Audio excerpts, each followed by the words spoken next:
All right, Shabbos, say good morning. Good morning. Let's begin. We are continuing Res Hashem in Os Gimel. So remember, again, we left off yesterday with the idea. HaTzaddik was highlighting the concept that when it comes to Kriyas Shema is not, as we often think about the obligation to do Shema, to recite Shema by day and by night. But the truth is, HaTzaddik says, if you think about it a little bit more concretely, really, the mitzvah of Kriyas Shema is b'shach b'cha uvekumecha, when you go to sleep and when you wake up. So Rabbi was trying to explain why the distinction between night and day and when you go to sleep, when you wake up. In other words, why is the mitzvah of Kriyas Shema framed in that way that you recite it when you go to sleep and when you wake up? So Rabbi says as follows. He says, we're on page Vav. In the Be'urei HaChasidus, he writes like this. He says, Diyoev azman bazeh, Diyoev hazman bazeh, Shatala kasuv os zman chiyuva shel mitzvahs Kriyas Shema, that the Torah purposely discusses the mitzvah of Kriyas Shema, dafka lefi zman hashchiva v'hakima shel ha'adam. Dafka in accordance with the time that a person wakes up and goes to sleep, or goes to sleep and wakes up. V'lo lefi zmani haboker v'erev sheba'olam, and not simply in accordance with day and night of the world. Sha'az maschina hayom v'alayla, mishum, did I actually read this? No, yeah. Mishum da'boker v'erev heim shinuyim ba'olam v'lo ba'adam. Suppose that this is fascinating. I think we mentioned this yesterday. He says morning and evening, morning, right, day and night, morning and nighttime, those are changes in the world. But they don't necessarily reflect changes or differences in the person. V'im kain, in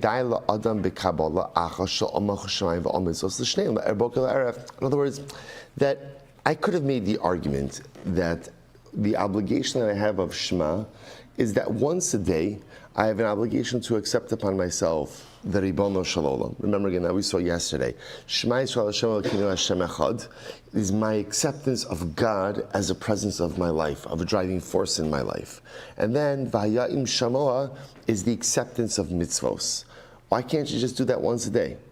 Once a day, right? Make those two dramatic acceptances once a day, and that definitely should be enough. He says, "Shari shinui zeh ben hayom v'halayla bebriya eina pal shum shinui beguf ha'adam atzmo."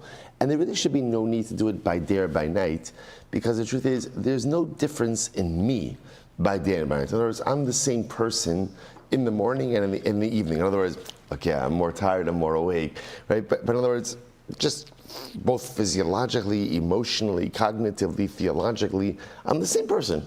I'm the same person. And one Kabbalah, one acceptance should have been enough. Now this is incredible.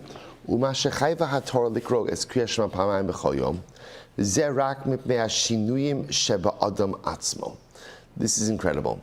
Therefore says HaTzaddik the following. HaKadosh Baruch Hu understood that we change over the course of the day. In other words, I'm a different person at different stages of the day. And at those different stages, at those dramatic intervals, that's when I have to do Shema. Remember again, I will say the twofold piece of Shema, Kabbalas Ol Malchus Shamayim, the acceptance of HaKadosh Baruch Hu as my God and the driving force in my life, and Kabbalas Mitzvos, the acceptance of the responsibility to do mitzvos. So HaTzaddik says, I'm obligated to do that and to reinforce that at two dramatic, pivotal points in the day when I change. When I change. What are those two pivotal points? This is incredible. He says, Shari Bayom, Hukam Mishnos of Osig B'Malachto. When you get up in the morning, I will say, what does a person do when they get up in the morning? Work. I begin my work day, right? I go to work. Obviously, again, I learn, I daven. But the idea is, when you wake up in the morning is the time in which I begin the working part of my day. So this is incredible. So it is so incredibly important to recite Shema at the beginning of the working part of my day. Why? Because the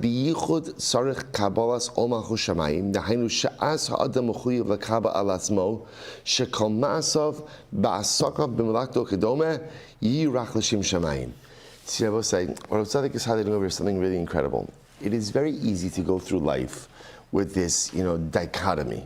What's the dichotomy? There are spiritual parts of my life, and there are mundane parts of my life. So I wake up, I come to learn, spiritual. I daven, spiritual. I go to work, mundane. Mundane. I eat spiritual and mundane together. I come home, whatever. I go to shir, spiritual. And we often have these dichotomies. Rabbi HaTzaddik says that's not how the Yid operates. Actually, the sacred task, perhaps the most sacred task of the Jew, is to infuse holiness into every single thing that we do. There's really, even when we say Hamavdil ben Kodesh l'chol, right? We speak about that HaKadosh Baruch Hu has the power, or that we have the power to distinguish between holy and profane. So we'll say, so the truth is, there are profane things in this world, but there should not be profane things in my life. In my life, everything is Kaddish. Everything is Kaddish. There's the ability to infuse holiness into everything that I do. So HaTzaddik says, this notion that when I go to work, like that's the mundane part. And also, I want to be clear, it doesn't matter what you do for a living. Otherwise, if you then say, oh sure, if a person's livelihood is involved in Torah, then of course everything they do is holy. That's not what he's talking about over here. I mean, it is what it's talking about, but it's also not the ability to infuse holiness into everything we do is true, no matter what your particular profession is. So this is incredible. Therefore, HaTzaddik says, everything I do in my workday should somehow again be a Kiddush Hashem. Has the elements of holiness. So he's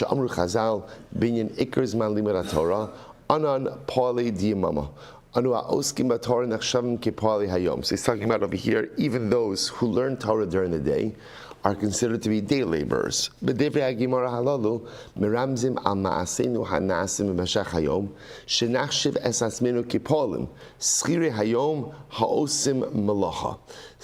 is very interesting. When a person goes ahead and works, right? So the idea is, the Gemara says, or the Rabbi HaTzaddik is saying, that, well, let me frame the Gemara. The Gemara is talking about the idea that Talmidei Chachamim are considered to be like Pa'alei Diyamame, what we call Schirei Yom, hired workers, day laborers. Now, what's the halacha when you're a day laborer? He says, this is incredible. I'm still on page Vav, Be'urei Chasidus left-hand column. He says, Shadin, Shekol Ma'asem Sha'osim Hayom, Hahu Sheniskru La'avod Bo, Shayochim La'adon Shesachar Osam, La'avodas Kol Osayom. So this is very interesting. When you are a day laborer, you're on the clock. Whose clock are you on? The employers. In other words, we'll say, you don't have free time. You don't have free time. Your time is on. In other words, your employer will give you time for lunch, but when you're on the clock, ultimately, again, you need to perform, you need to produce for your employer. So it's interesting. So the Gemara says over here, now this is talking about Talmidei Chachamim, who are learning Torah the whole day. Right? So if you're learning Torah the whole day, the Gemara says, understand, you are Schirei Yom. You're an hourly laborer, right? You're a day laborer. And as a day laborer, your time belongs to the employer. So for the Talmid Chacham, his employer is the Ribono Shel Olam. But understand, you are on the clock. You're on the clock. He goes on, he says, Vashibotu ad kidei. Now listen to this, by the way. How does that manifest itself? This is incredible. Now, I'm let's say a regular day laborer, the Rabbi HaTzaddik says, Vashibotu ad kidei kach, shadinahu, shafilu birkas hamozo mekatzer eschayom b'shvil avodaso. This is incredible. If you are a day laborer, right, schir yom, when you bench, you do not recite all the benching. How incredible is that? Right? Some people are like, sign me up for that, right? You don't recite the bench. Now, what does that mean? You only say through the bracha of Uvenei Yerushalayim, but you do not say the fourth bracha of Hatov V'Hametiv. That is not recited.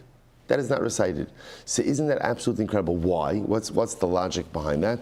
The logic behind that is that halacha l'maisa, because you're on the clock, even on the clock, you have to take care of your spiritual needs, but not more than you're absolutely obligated to do. So the ikar of benching is through Uvenei Yerushalayim. That fourth bracha was an add-on. So if you're on the clock, you say what you have to, but no more. He goes on, he says, okay,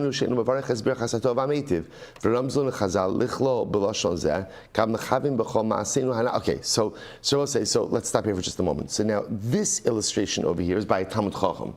Right? So a Talmid Chacham, the Gemara is telling a Talmid Chacham, if you're learning Torah, treat your learning of Torah as if you are a day laborer, and apply all of the halachos of day laborers to one who learns Torah, which means you're on the clock. which means no free time, or any free time you're going to have has to be contracted by your employer. You're getting lunch? Okay, that's up to your employer. How long, when?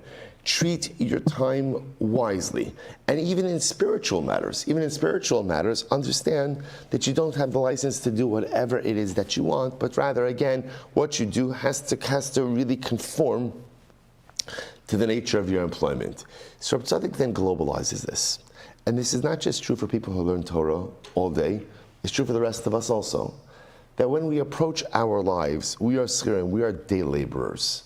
And I must say, who do we ultimately work for? The Ribono Shel Olam. Remember, I must say, it is HaKadosh Baruch Hu who determines our parnassa, not our employers, right? Or if we're self-employed, not even how we manage our businesses, right? That we have to put in our shtadlos. I definitely have to put in the requisite amount of effort. But at the end of the day, I work for God. And as such, I have to be careful with how I treat my employment. And as I go through my day, am I sanctifying the name of heaven? Am I making a Kiddush Hashem? Am I doing the right things? Am I running my life and running my business in accordance with halacha? Am I treating my employees fairly? Am I treating people nicely?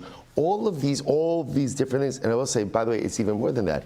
And when I'm on the job, am I focusing on my job? Let's say a person works for someone. Sometimes we have like this aggrandized image of like, I'm working for someone, and when I'm not working, I open up my sefer and I learn.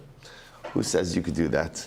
If you're on someone else's time, so you don't just, it's very nice, it's very beautiful, but again, you need to ask permission for that. The idea is that when I run my work day, so am I doing it like a religious inspired Jew?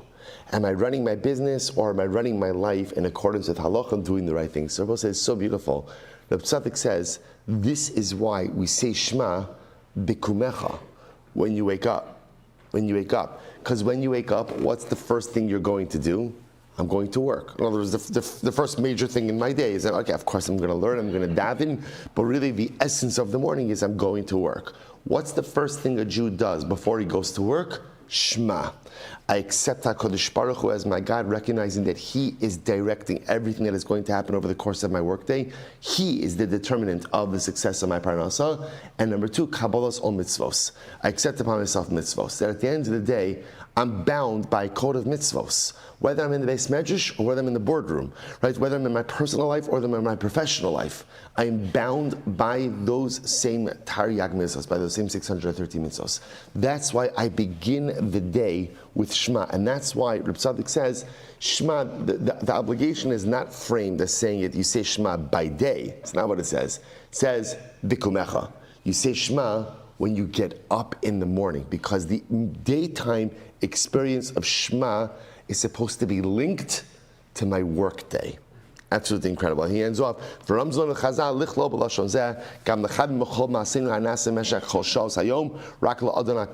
therefore again, by saying Shema bikumecha when I wake up in the morning, that teaches me to direct all of my work activities somehow through the lens of the Ribono Shel Olam.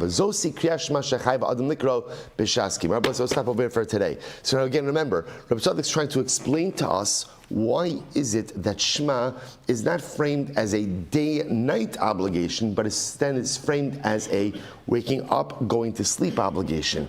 And now I understand it. The waking up piece ultimately is to keep me focused, on bringing the dynamic of Shema, Kabbalas ol malchus shamayim, Kabbalas ol mitzvos, into my workday. All right, we'll stop over here.